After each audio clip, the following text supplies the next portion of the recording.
Welcome everyone to this CLE and informative video on U.S. legal tools to address international wildlife issues with a spotlight on the Pelly Amendment.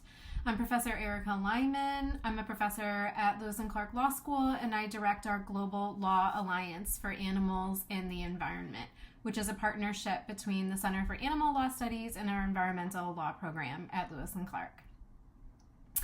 In this video, we want to talk about a U.S. wildlife law that has extraterritorial reach and as a result can potentially be a helpful tool for addressing international wildlife issues.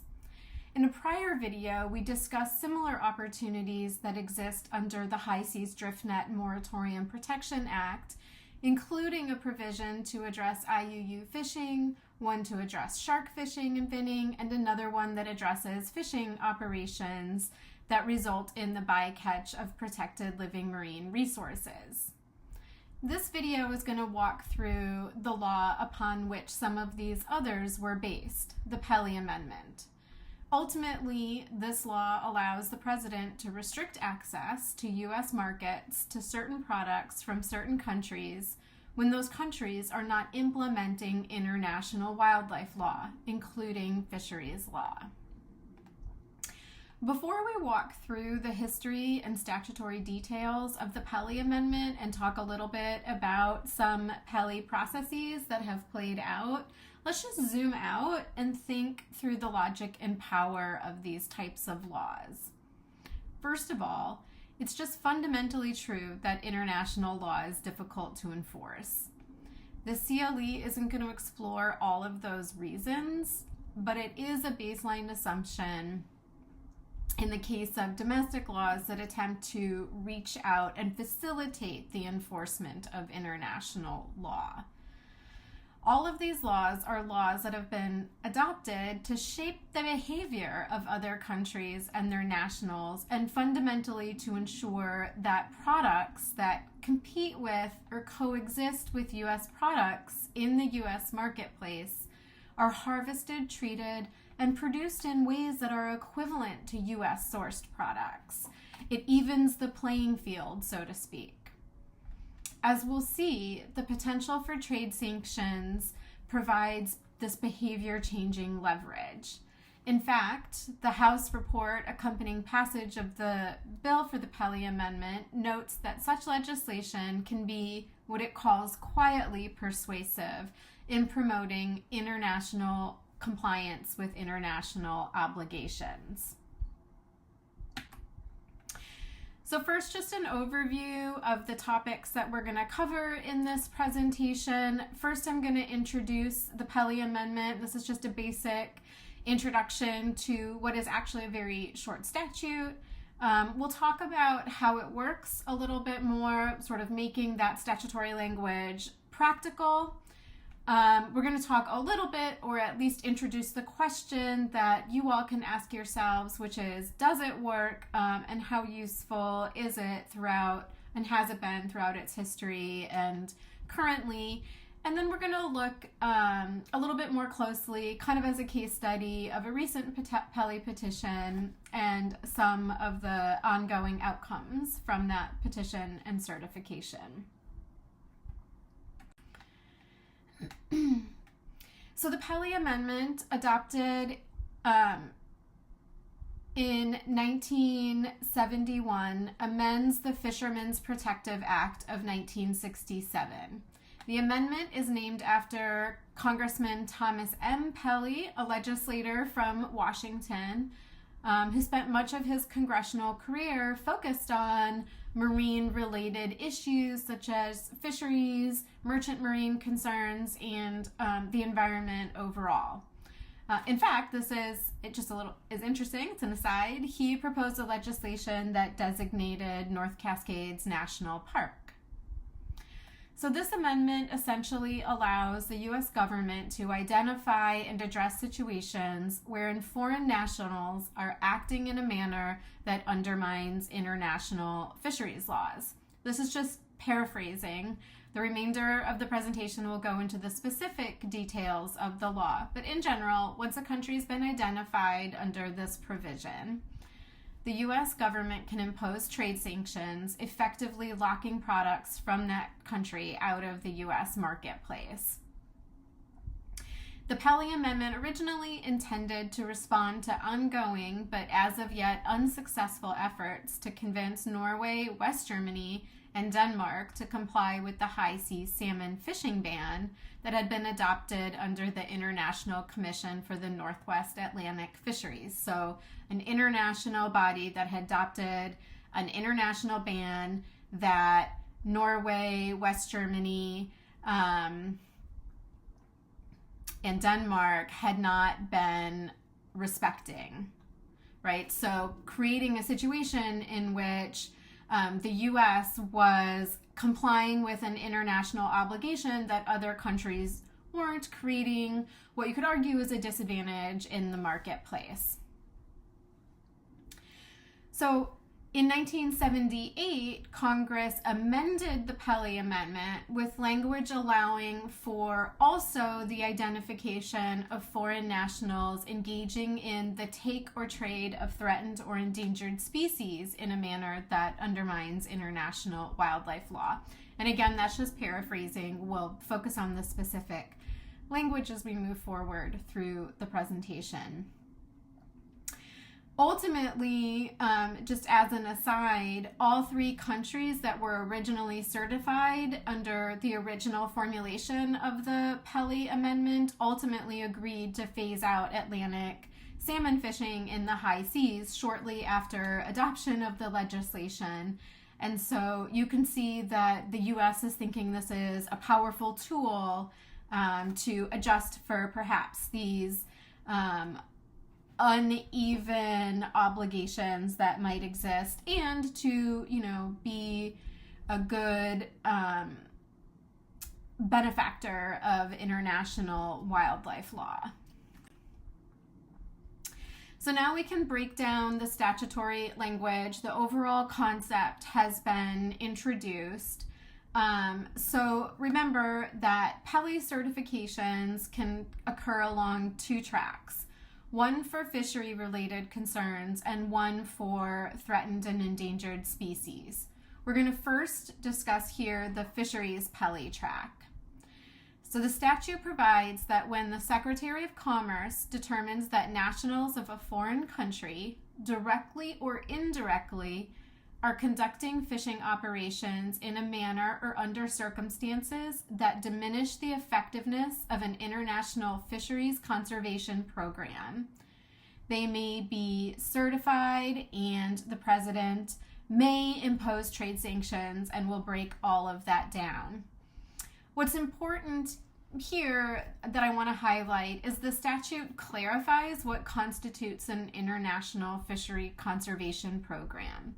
So it defines it as any ban, restriction, regulation, or other measure in effect pursuant to a bilateral or multilateral agreement which is in force with respect to the United States, the purpose of which is to conserve or protect the living resources of the sea, including marine mammals. So it's a mouthful. The definition's quite broad. The main restriction ultimately being, if we're just thinking about international fisheries law, is that the U.S. must also be a party to the agreement under which the ban or restriction or measure that's relevant to the particular situation has been adopted. It's also important to note the triggering activity here, that fishing operations have occurred that are conducted indirectly or directly by foreign nationals, and it's those fishing operations that are diminishing the effectiveness of this international fishery conservation program.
Like the fisheries track, the law here defines the type of international law that's relevant for a determination under the Pelly.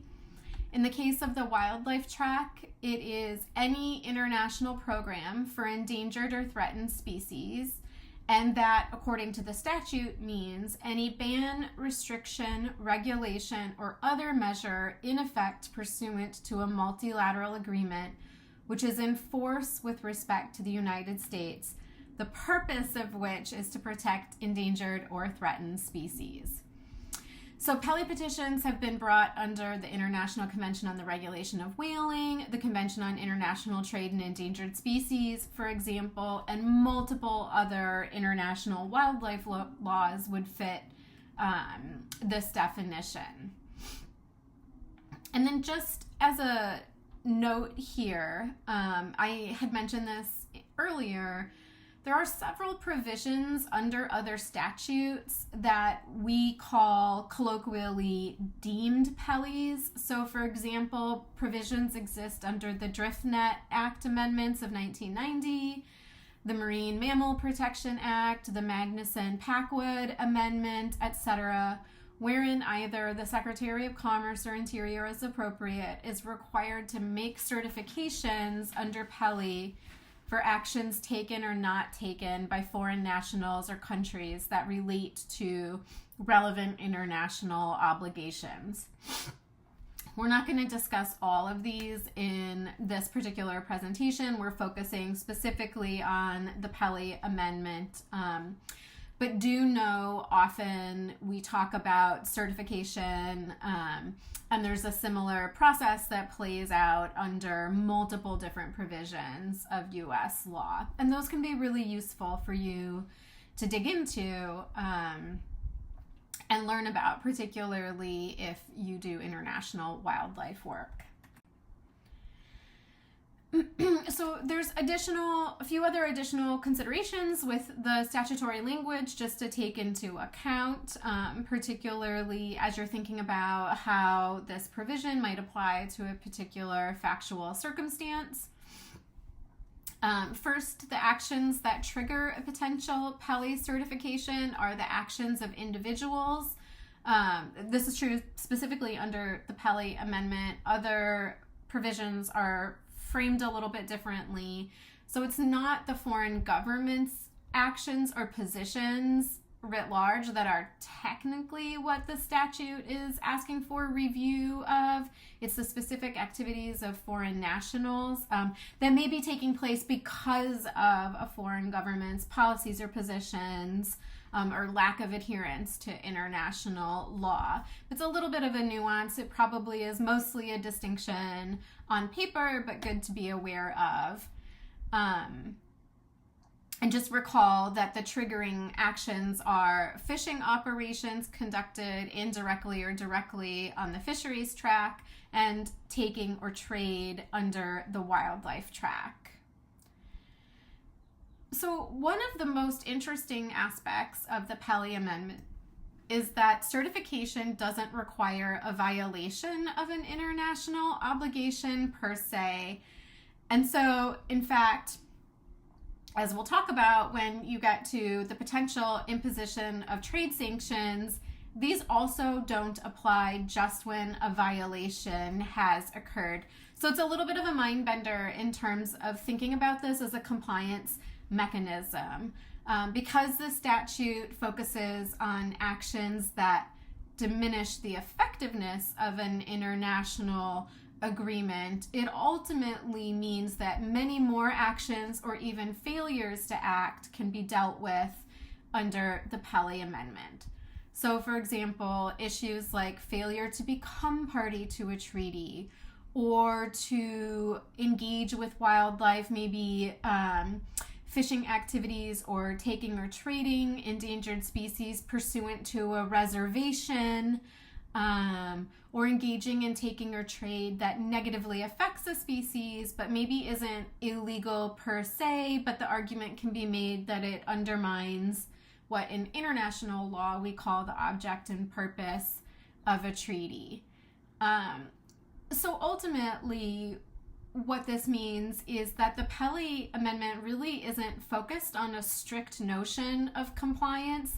It's focused more on effective implementation, right? And effective implementation isn't contingent on whether or not there's been a violation. It's a broader standard to apply to a particular set of activities.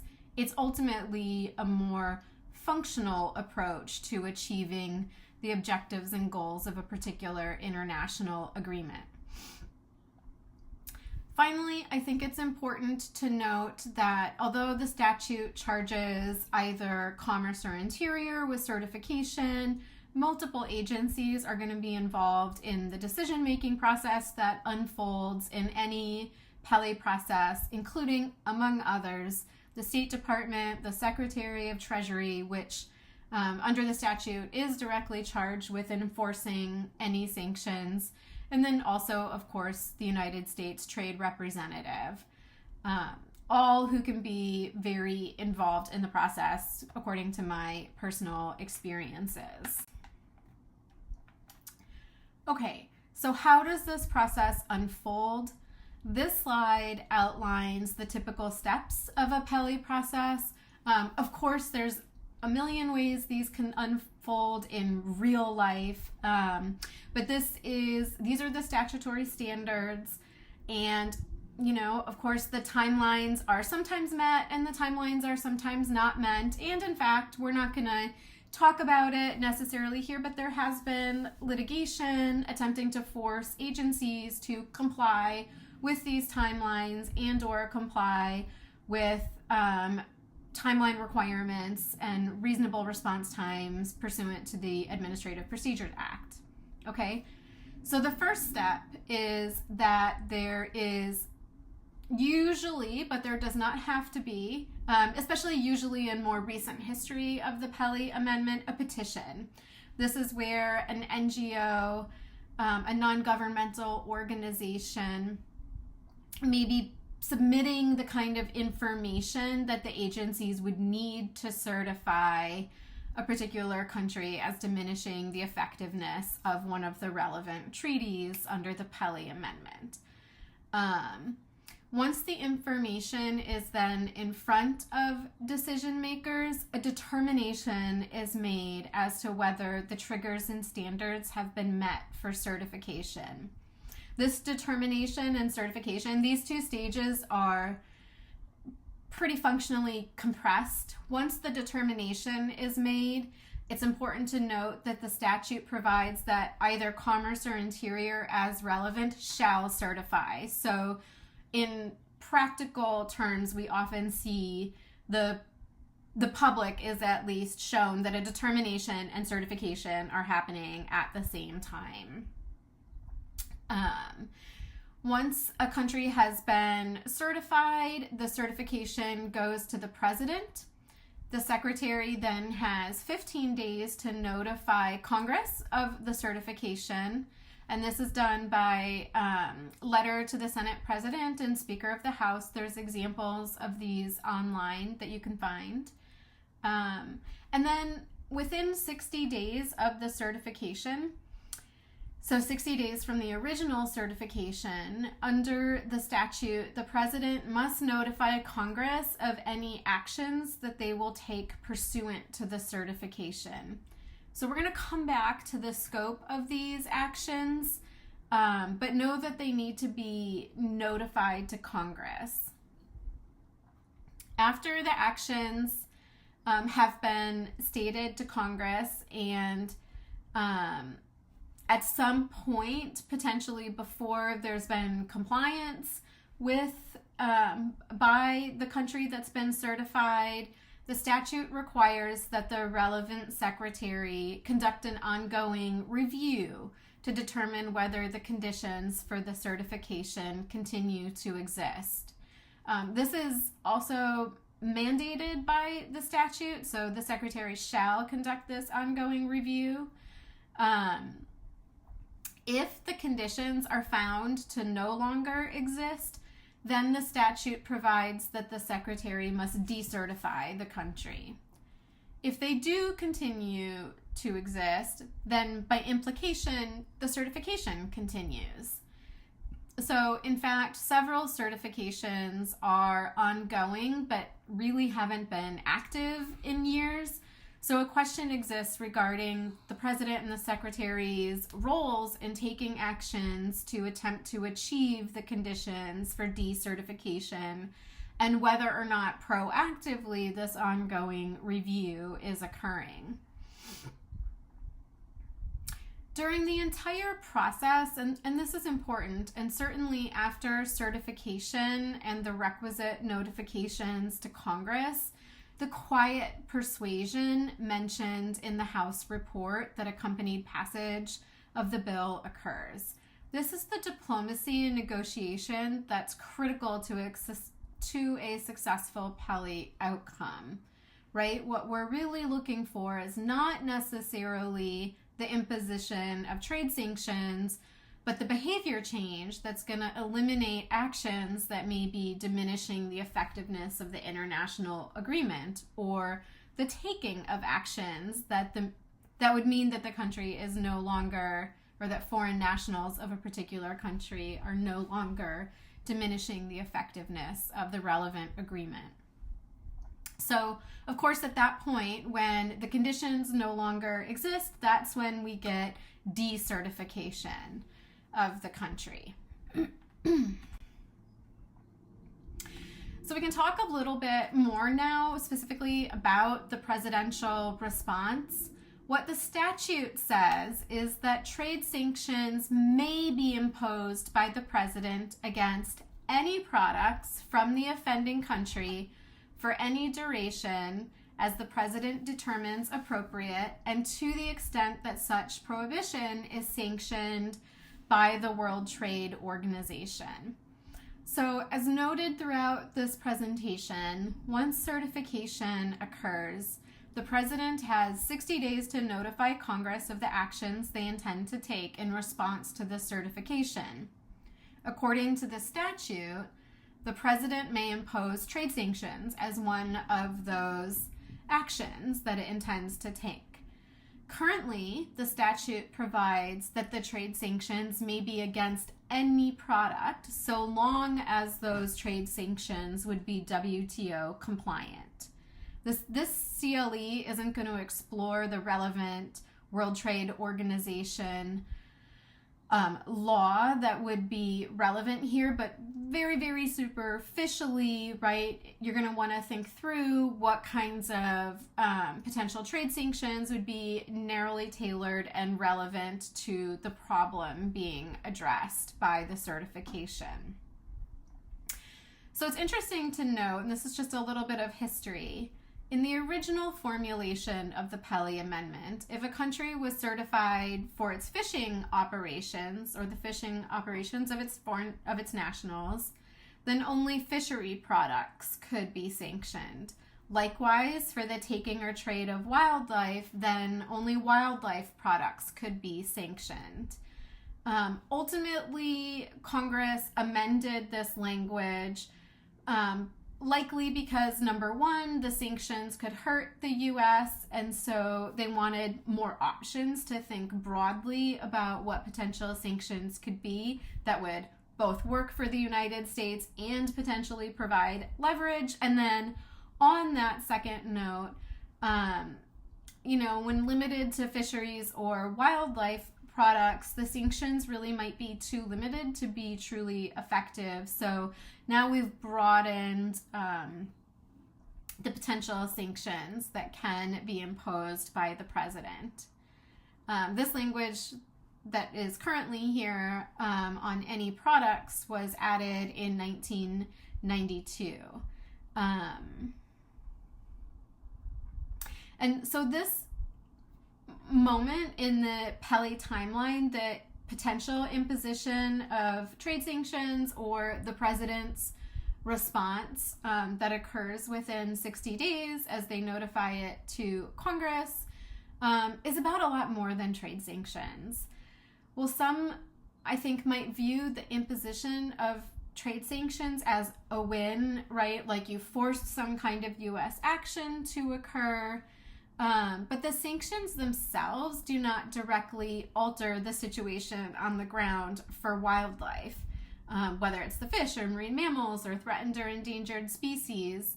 And so it's important to think about then what the Pelly win is and the role of trade sanctions, right? So trade sanctions are providing, or the threat of trade sanctions, are leverage, right, to accomplish the behavior change. And what we want to see in the presidential response and notification to Congress is exactly the behavior changes that would have to occur to either avoid trade sanctions if they've been merely threatened, or have trade sanctions be lifted. And then we're going to look to see whether the country complies with those requests. So in a few more slides, I'm going to give an example of the type of substantive requests that might occur that a president might ask for. But first, I just want to look at a couple past Pelly petitions to give you an example of what has occurred under this provision. So a significant number of Pelly petitions have dealt with whaling issues, all the way back to 1974, when Japan and the Soviet Union were certified for exceeding the quota for minke whale. They had both lawfully objected to the quota and so weren't violating their International Convention for Regulation of Whaling obligations. But the Secretary of Commerce certified that they were diminishing the effectiveness of the ICRW through their objection and then their ongoing whaling. In this case, President Nixon didn't impose trade sanctions, arguing, and we just heard an echo of this, that any against Japan in particular would hurt Americans, but bilateral negotiations ensued with each country, and ultimately Japan and the Soviet Union agreed to respect the quota the following year. Now, as we'll see, that doesn't necessarily hold. We know that there are innumerable whaling issues that have occurred in the past several decades. So in 1978, Chile, Peru, and South Korea were all whaling nations, but not members of the International Whaling Commission, and were whaling in excess of quotas set under that commission. So here they were certified, and that certification motivated the three countries to become parties to the International Convention on the Regulation of Whaling. So moving them from operating sort of outside of the system as rogue whaling countries, and bringing them into the system where they're subject to the quotas and internationally adopted rules. So potentially you can see this one as a highly successful Pelly certification. In 1985, the Soviet Union was again certified for objecting to and exceeding a whaling quota. At the same time, the Soviet Union had also been certified under one of those other provisions, the Magnuson-Packwood Amendment that we had mentioned earlier, and its fishing allocation in U.S. waters had actually been cut in half under that statute. In 1986, Norway was certified for whaling despite the International Commercial Whaling Moratorium, which had been just instituted. Technically, Norway had objected to the moratorium and therefore was not legally bound by it, but was still certified. So here you see the power of the breadth of the Pelly Amendment, right? This idea that we don't need to have a violation, we just need to have activities that diminish the effectiveness. Now, the overall power of the Pelly is up for debate. But in this case, Norway was certified and agreed to suspend commercial whaling, at least for that moment in time. So, for those who know whaling issues, Norway resumed its commercial whaling and kills many, many, many whales under its commercial whaling operations. So this wasn't necessarily long-term meaningful behavior change. In 1988, Japan was certified for its scientific research whaling program. Although here, Japan wasn't actually sanctioned under Pelly. They were, again, sanctioned under a separate statute and denied fishing rights in U.S. waters, which is a pretty strong and significant, potentially, consequence. But of course, this had no effect on changing Japan's behavior when it came to whaling. Multiple additional certifications of Japan and Norway have occurred, and none of these have really been considered successful in terms of outcomes for whales. So the current utility of the Pelly Amendment and the related Magnuson-Packwood Amendment to address whaling issues is definitely highly questionable. It doesn't mean that people shouldn't keep trying and putting the information out there and using the opportunity for a Pelly petition as a public-facing moment, particularly when it is, highly justifiable. But I think it's interesting to look at the wildlife, so the non-fisheries side of the track, because maybe there we've seen some more successful outcomes, at least arguably. There's still not a ton, and it's really an important and a live debate as to whether the Pelly Amendment is genuinely an effective tool. But just to look at a few of these throughout history, so in 1991, Japan was certified for trade in hawksbill and olive ridley sea turtles, which had been subject to an international commercial trade ban under the Convention on International Trade in Endangered Species of Wild Fauna and Flora, or CITES. Technically, the trade didn't violate the treaty because Japan had taken a lawful reservation when it joined CITES. But after President Bush published his notice of intent to impose trade sanctions, Japan agreed to end all trade by 1992. Of course, then Bush did not need to impose trade sanctions, and that's because the behavior change by Japan occurred. So I think this one is interesting because it involves Japan and stands in juxtaposition to the Pelly petitions that have attempted to address Japanese whaling issues. Clearly there's different motivating factors for the take and trade of olive ridley turtles, sea turtles, and hawksbill sea turtles than there are for Japan's whaling program, which made the relevant behavior change more likely and maybe easier to accomplish. In 1992, two non-governmental organizations petitioned to have South Korea, Yemen, Taiwan, and China certified due to ongoing trade in rhino horns, which had been subject to an international commercial trade ban under CITES. Yemen and South Korea had been trading rhino horns and were not a party to CITES, right? So again, you see here, this isn't about a violation of a particular treaty. In fact, these countries didn't even have obligations under the relevant treaty, but we wanted to impose those obligations on them. And so certification actually motivated those two countries to join CITES and subject themselves to the international trade ban and close their domestic markets.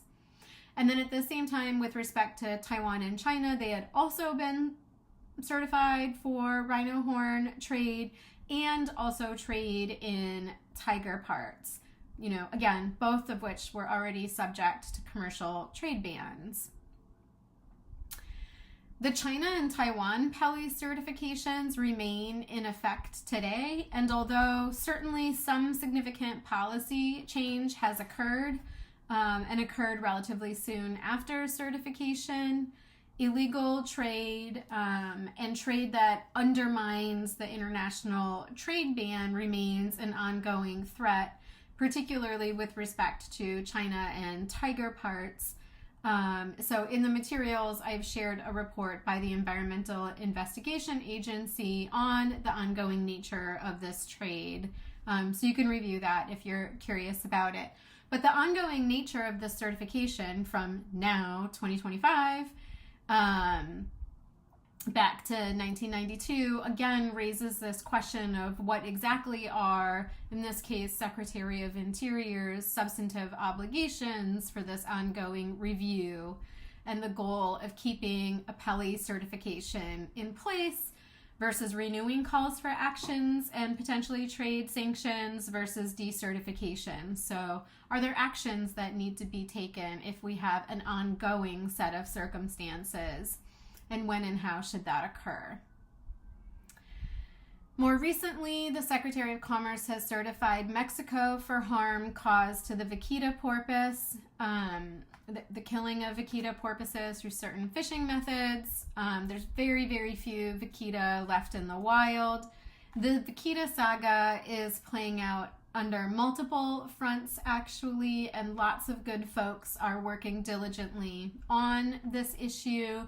So including through a specific compliance process under CITES, under the United States, Mexico, Canada Trade Agreement, the Marine Mammal Protection Act, etc. And then also the Secretary of Interior has relatively recently certified China for diminishing the effectiveness of CITES due to illegal trade in pangolin. So combined with a flourishing open domestic market in pangolin parts and derivatives as traditional medicine, which is facilitating that illegal trade into China. It's this specific Pelly petition that I want to look at a little bit more closely because I think it's interesting in terms of the tension between the U.S.'s substantive requests of China and its eagerness or willingness to impose trade sanctions. So a little bit of full transparency here. The International Animal and Environmental Clinic at Lewis and Clark, the Global Law Alliance for Animals and the Environment, where I'm the director, filed this petition along with colleagues at the Center for Biological Diversity and the Environmental Investigation Agency. I've shared the Pelly petition with you in the CLE materials, and there's lots of content in there for you to look at and sort of get ideas for how you might frame a Pelly petition. But this particular situation presents an interesting case study on how to consider the success of a Pelly petition and the timeline under which a Pelly process might unfold. So first, let's look just quickly at the timeline. Our petition was filed in 2020. China was certified in 2023, so it took a while to get to that determination and then the certification. President Biden then notified Congress with specific steps that China should take, plus a deadline for the imposition of trade sanctions. So that notification did take place within 60 days of the certification. And in that notification, the deadline for the imposition of trade sanctions, if the substantive actions weren't taken, was December 31st, 2024, at least to take meaningful steps toward those requested actions. To date, no trade sanctions specific to the Pelly Amendment have been imposed on China for their illegal pangolin trade. So you can see here from President Biden, here's some of the relevant language. I'll read it to you because as I'm recording this video, I can see that the framing of my picture is over some of the language. I apologize about that. But President Biden, in his notification to Congress, said that necessary actions by China that would demonstrate its commitment to pangolin conservation and compliance with CITES directives include completely closing its domestic market for pangolins and pangolin parts, transparent accounting, of domestic stocks and stockpiles, and fully removing pangolins and pangolin parts from the national list of approved medicines. So we have these 3 substantive actions, requests that the administration is making to China. And then the president also set a clear and tight deadline. We're asking you to take meaningful steps toward these actions by December 31st, 2024. So based on what we can tell from information made available to us, the deadline wasn't really met, and we know that trade sanctions pursuant to the Pelly petition were never imposed. We also know that China remains certified and, according to public documents, seems to be taking steps it might not have but for the certification and direct U.S. engagement on this issue. So let's look a little bit at that.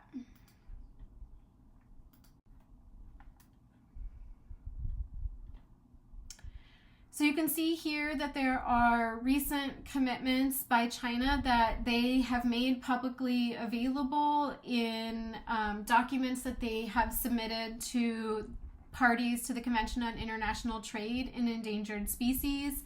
Obviously, the information that we have on this is the publicly available information. Much more dialogue and information may be held bilaterally between the 2 countries. But what we know are these commitments that China has stated it will be taking. So number 1, a timeline for reporting on stockpiles that are held both publicly by the government and privately, but not necessarily a commitment to make the quantities publicly available for verification or assessment.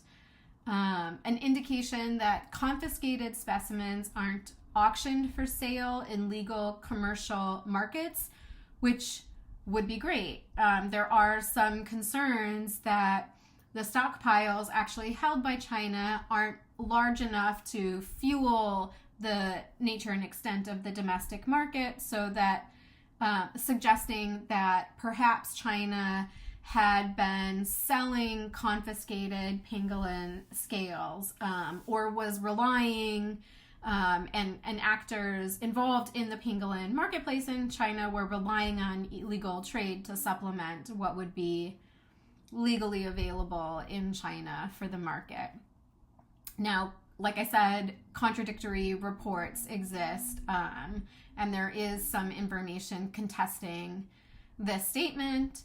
China has also recently committed to a 1 ton quota for pangolin scales, which would be a reduction in pangolin scales from the marketplace, and has stated a goal of a 90% reduction in consumption of pangolin scales and production of pangolin scales by 2026. So that date is soon upon us, and we'll see what happens.